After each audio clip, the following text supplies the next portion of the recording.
be in a position to say to the Eternal, we thank you. Many times in life, we do not take that type of time to say to the Eternal, we thank you. But in actuality, not only should we thank God before we eat, but we should give thanks to God after we eat. As a matter of fact, it is in the book of Deuteronomy where it says that after you have eaten and have been satisfied, that you should rise up and thank the Lord. To give thanks to God after we have partaken of that which the Eternal has given us and blessed us with. Every organization has rules. Rules are for the entire organization. If you do not have rules for the entire organization, then it doesn't make any sense to have the rules. We have rules here. The rules are on Shabbat day. We want people to look their best. You do not have to wear a suit and a tie. But we ask men not to wear blue jeans on Shabbat.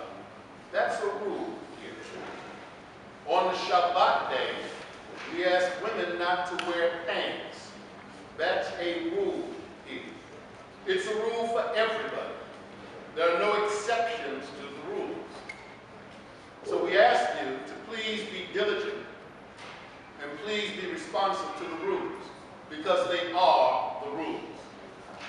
The rules were voted on by everybody.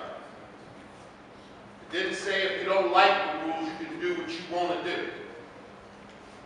That's not how it works here. This is not a come as you want. God will accept you any kind of way. We don't work that way. I don't believe that. You believe it? It's up to you. I have no problem with what folks believe and which way folks go with things. But I do ask, particularly when I have spoken to you and given you what the rules are here, that you observe the rules. Please. We're in this season of dedication. What does it mean to be dedicated? To dedicate ourselves to something. This is a season, in my humble opinion, that really rests more upon our young people than it does those of us who are a little bit long in the teeth, short on the hair, thick in the waist. Because if the young people do not dedicate themselves, then there is no future. It cannot be any kind of way. I've been reading and rereading stuff written about parts of our community. And one of the things that you've heard Elder Moshe say, you've heard writers say, or you've read what writers have written. The communities rise and they fall. They are not sustained. They rise and they fall. There is no centralized leadership.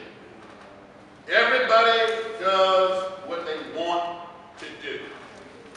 Everybody has reasons as to why they do what they want to do when they do it. But I declare to you that if we don't dedicate ourselves to this, we will have nothing. And if you do not think that you are important in this whole equation, then I offer you the simple suggestion that you are indeed very important. You're not the only thing, but you are a part of the whole. But the other part of that element is the congregation can go down and become nothing. But then where does that leave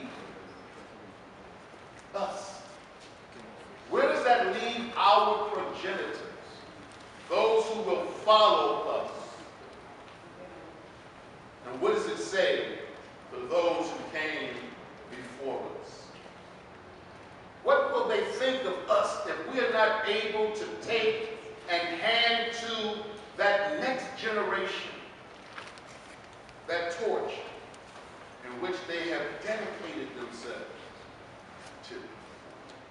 Dedication is an interesting phenomenon. It is not a phenomenon that only goes on 3 times a year. It is beyond Passover, Rosh Hashanah, and Yom Kippur. It takes more than that to build a community. It takes consistency to build a community. Maybe you've never been consistent, and maybe your life works on inconsistency. Maybe inconsistency is okay for you. Maybe your life says, well, I have my inconsistent reasons of why I'm inconsistent. But I'm declaring to you that I don't believe that those reasons are really sufficient when it comes to doing what we have said that we have volunteered to do. Communities, it's like family. You said you were going to provide for your wife. You said that you were going to provide for your husband. In our faith, you signed a ketubah. Both signed that ketubah. In this community, everyone is supposed to sign that membership agreement. Say that they've read, they understand, and that they will follow what has been laid out. We don't say, well, you do, you have to do this. No. This is what has been agreed to. So where do we go? How can we connect ourselves to the Hanukkah story? How can we connect ourselves to the story of Joseph in Miketz today? This story of the lowly being lifted out of the prison house and being set before Pharaoh. And look at what he has to suffer through. He suffered. He was sold at the age of 17. He does not stand before Pharaoh until he is 30 years old. I believe that that's 13 years. And in those 13 years, he had highs and lows, but he was always in a position of servitude. And he said to the butler, God is going to restore you to your post. Remember me. As I told him last night, that's what it's like when people tell you, loan me something. I'm going to remember you on payday. Payday comes, you can't find them. You're looking for them. You don't want nothing but your $5 that they said that they was going to give you. It was 2 full years. What does Joseph do? I wonder if he sat back and sulked. I wonder if he expressed nothing but bitterness and talked about that old butler who I helped. That old butler. That butler. I should have never helped. Without dedication, there's nothing. If you're not dedicated to your family, then it's nothing. If what's more important to you and your well-being is more important than your family's well-being, then you're not dedicated to them. You're dedicated to yourself. And I promise you that that relationship is not one for the ages. It will end rather quickly. Because each will see that it's not about us, it's only about you. It's only about me. And we're excluded for us. Miketz, this lowly boy, after 13 years, and the butler doesn't say, oh, bring him in. That's not his place. The butler only tells the story of what happened to him in prison. And he apologized not to Joseph, but to Pharaoh. And says, it's my mistake, but I should have mentioned this to you a couple of years ago. There was a Hebrew boy who shared with me. He goes from the lowest estate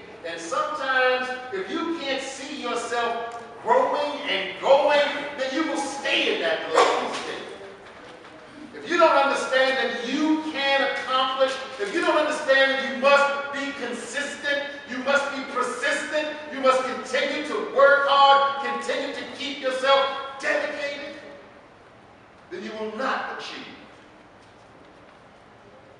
If you are always aiming low and never aim high, you will not achieve. You'll hit your low mark and you'll be satisfied with that. That is not the promise that Hashem has given unto us.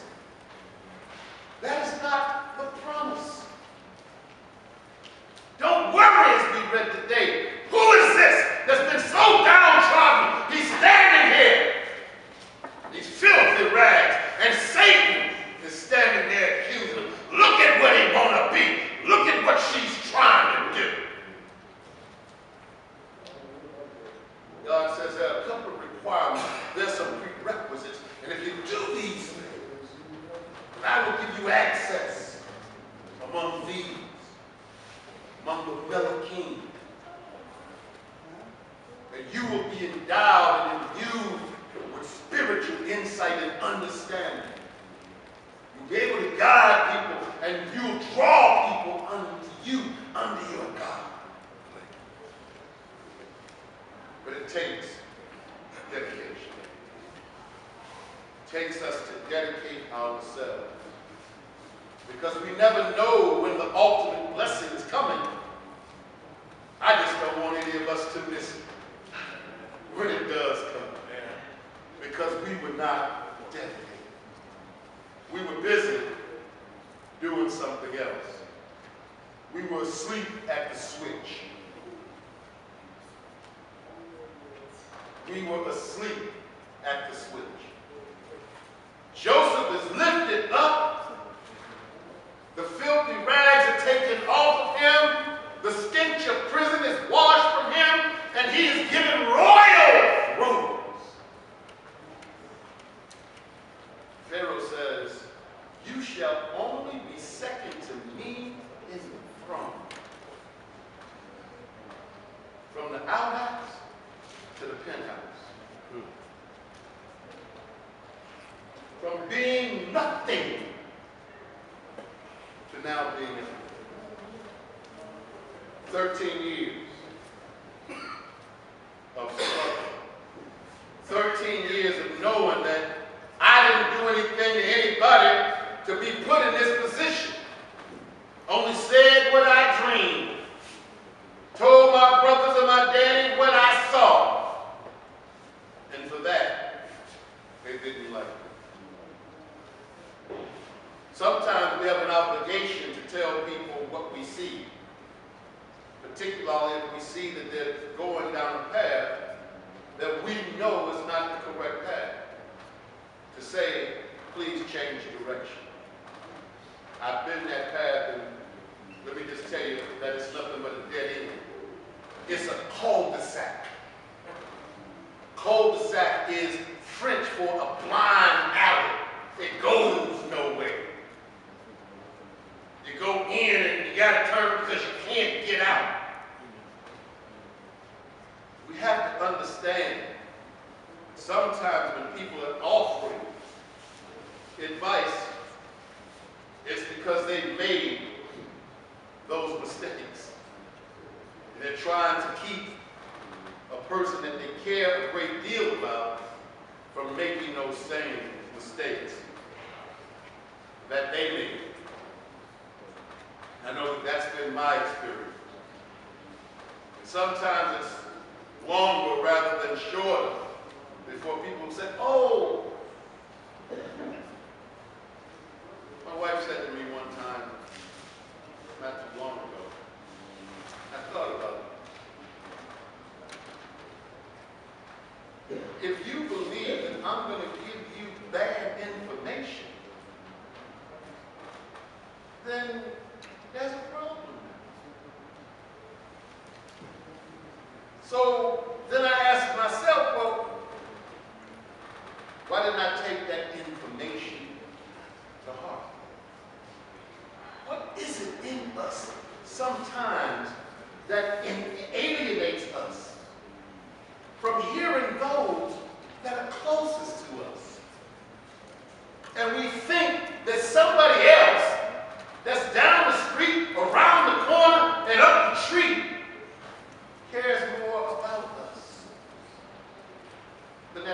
that we sit with, that we eat with, that cares for us and that we care for on a daily basis.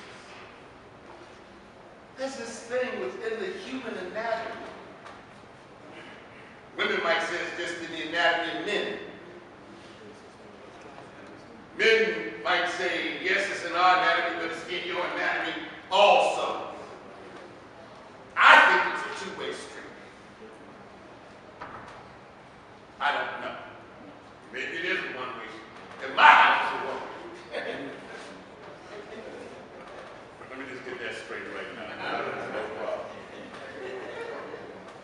I want no problem. Joseph is lifted. And now, here comes the greatest challenge. Those same people who demonstrated nothing but disdain for you, now they come before you, and they have to bow down. And they're bowing. What do we say in our hearts? What do we say to them? I told you, suckers! You was going to be bowed down? No. Maybe Joseph's 13 years of growth. Maybe if those years had been spent in a different way, maybe he would have maintained that type of attitude. That's not the attitude that he takes. He has some wisdom because he puts these men to the test. He puts them to the test. I've changed, but have you changed? These 13 years have taken me in my life in many different terms. What has it done for you? These 13 years, now I've become a bar mitzvah. But what have they done for you? Have you learned to love each other? Have you learned that only through working together that you can really be successful? Are you still petty? You're still unforgiving. You still want to look down on other people. What have these 13 years meant? At the end of the chapter, when he takes Benjamin and says that Benjamin takes him back, the other guys do not leave, but they follow him back. They follow him back. And what do? They said, all of us will be your prisoners. All of us will be your slaves. When we learn if you go, I go.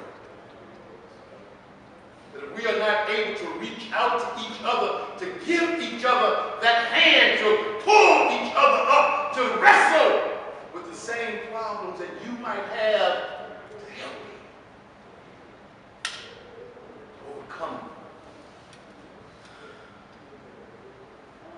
If we don't learn that, then we're truly not dedicated to God. We're truly not dedicated to community. We're only dedicated to ourselves, to our self-interest, not to the interest of the broader spectrum of community. I implore us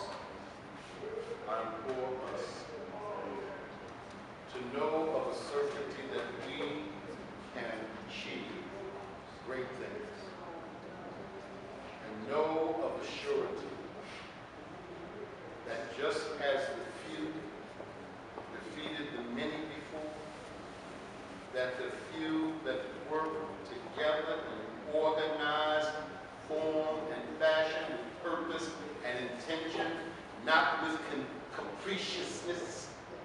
You know capricious? Fickleness. Color changes daily based upon the way that you feel.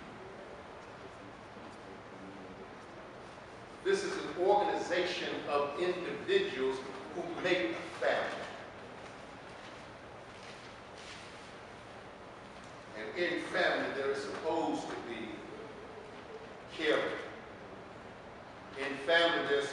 supposed to be respect. In family, there's supposed to be humility. In family, there's supposed to be the capacity to say, I'm sorry.